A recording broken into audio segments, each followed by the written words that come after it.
তো পিএম কিষাণ অর্থাৎ প্রধানমন্ত্রী কৃষক সম্মান নিধি প্রকল্প নিয়ে একটি বড় আপডেট কিন্তু চলে এসেছে। এবার থেকে প্রধানমন্ত্রী কৃষক সম্মান নিধি প্রকল্পে রেশন কার্ড লিঙ্ক বা রেশন কার্ড বাধ্যতামূলক করলো সরকার। অর্থাৎ যদি আপনি এবার থেকে প্রধানমন্ত্রী কৃষক সম্মান নিধি প্রকল্পে আবেদন করতে চান বা প্রধানমন্ত্রী কৃষক সম্মান নিধি প্রকল্পের টাকা পেতে চান, তাহলে কিন্তু আপনাকে অবশ্যই রেশন কার্ড লিঙ্ক করাতে হবে বা রেশন কার্ড দিয়ে আবেদন করতে হবে। তো এর বিস্তারিত অর্থাৎ নতুন নিয়মের বিষয়ে আমরা ভিডিওর মাধ্যমে দেখে নেব। তো অবশ্যই ভিডিওটি শুরু থেকে শেষ পর্যন্ত দেখবেন। ভিডিওটি ভালো লাগলে লাইক করবেন, চ্যানেলটিকে সাবস্ক্রাইব করে পাশে রাখা বেল আইকনটি প্রেস করে নোটিফিকেশন অল করে রাখবেন, সবার সুবিধার্থে ভিডিওটি শেয়ার করবেন। তো চলুন শুরু করি। তো এখানে দেখতে পাচ্ছেন নিয়ম পরিবর্তন হলো পিএম কিষাণ সম্মান নিধির রেজিস্ট্রেশনের নয়া পদ্ধতি জানুন। তো বিষয়ে আমরা জেনে নেব বিস্তারিত।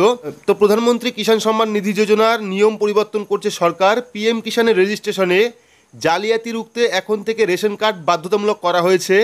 রেশন কার্ড নম্বর আসার পরেই স্বামী বা স্ত্রী বা সেই পরিবারের যে কোনো সদস্য প্রধানমন্ত্রী কৃষক সম্মান নিধি প্রকল্পের সুবিধা পেতে সক্ষম হবেন। এই প্রকল্পের অধীনে নতুন নিবন্ধনের ক্ষেত্রে রেশন কার্ড নম্বর দেওয়া বাধ্যতামূলক করা হয়েছে। অর্থাৎ যখন আপনি প্রধানমন্ত্রী কৃষক সম্মান নিধি প্রকল্পে নতুন আবেদন করবেন, তখন কিন্তু আপনাকে রেশন কার্ড নাম্বার অবশ্যই দিতে হবে।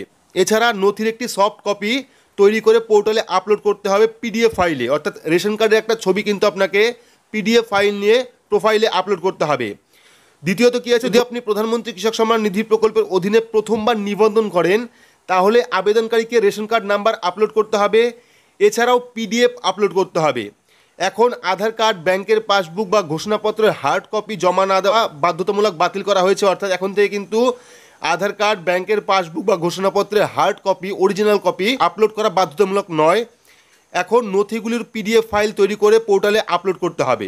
এতে প্রধানমন্ত্রী কৃষক সম্মান নিধি যোজনার জালিয়াতি কমবে। এছাড়াও নিবন্ধন আগের চেয়ে সহজ হবে। তো তারপরে কি আছে, সরকার পিএম কিষাণ প্রধানমন্ত্রী কিষাণ সম্মান নিধি যোজনার অধীনে 11টি কিস্তির টাকা পাঠিয়ে দিয়েছে। প্রধানমন্ত্রী কৃষক সম্মান নিধি প্রকল্পের আওতায় সারা দেশে কোটি কোটি কৃষক কিন্তু বার্ষিক 6,000 টাকা পান।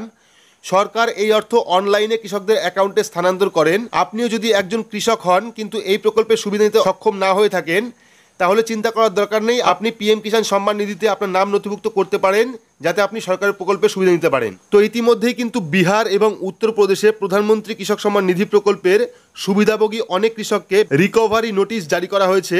জারি করা বিজ্ঞপ্তি অনুসারে কোনো করদাতা যদি প্রধানমন্ত্রী কৃষক সম্মান নিধি প্রকল্পের সুবিধা নিয়ে থাকে, তাদের কিন্তু সেই অর্থ ফেরত দিতে হবে, অর্থাৎ রিফান্ড করতে হবে। তো এখনও পর্যন্ত 2.55 কোটি কৃষক রয়েছেন যারা অন্তত একবার প্রধানমন্ত্রী কৃষক সম্মান নিধি প্রকল্পের সুবিধা পেয়েছেন।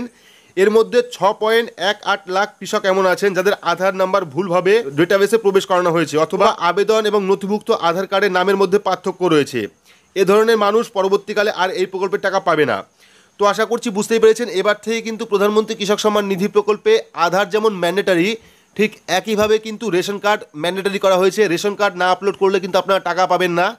তো পরবর্তীকালে এই নিয়ে বিস্তারিত আরও আপডেট থাকলে আপনাদের জানাবোর জন্য অবশ্যই চ্যানেলটিকে এখনই সাবস্ক্রাইব করে রাখুন প্রধানমন্ত্রী কৃষক সম্মান নিধি প্রকল্পের যাবতীয় আপডেট পাওয়ার জন্য। আর সবার সুবিধার্থে ভিডিওটি শেয়ার করুন। তো আজকের মতো এইটুকুই, ধন্যবাদ।